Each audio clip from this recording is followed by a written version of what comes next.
It was 11:47 p.m., a kind of night where the world feels heavier, as if it's carrying a secret.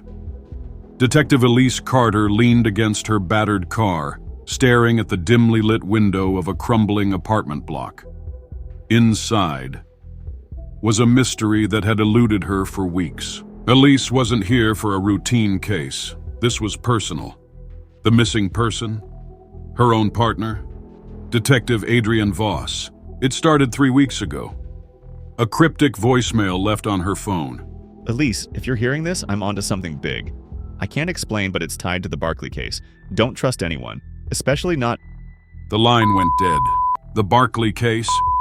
A simple bank robbery gone wrong, except the suspects vanished without a trace, leaving behind a single clue. A blood-stained stopwatch ticking backward. Elise followed the breadcrumbs Adrian left behind. An unmarked storage unit, a receipt for a train station locker, and now, this apartment. She clenched her flashlight tightly as she entered the building, its walls scarred with graffiti and shadows. Room 403. That's where the trail ended. Her knock was met with silence.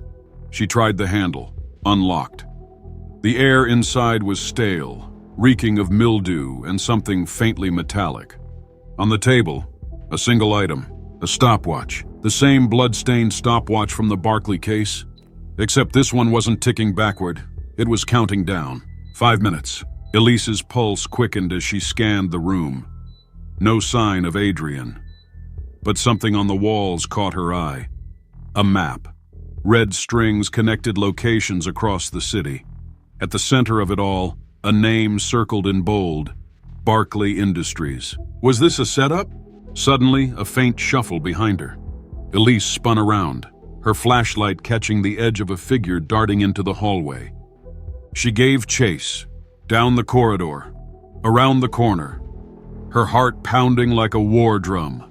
Stop! She yelled, but the figure didn't. They disappeared into the stairwell. Elise reached for her weapon, her instincts screaming danger. As she descended the stairs, she saw him. Adrian, or what was left of him.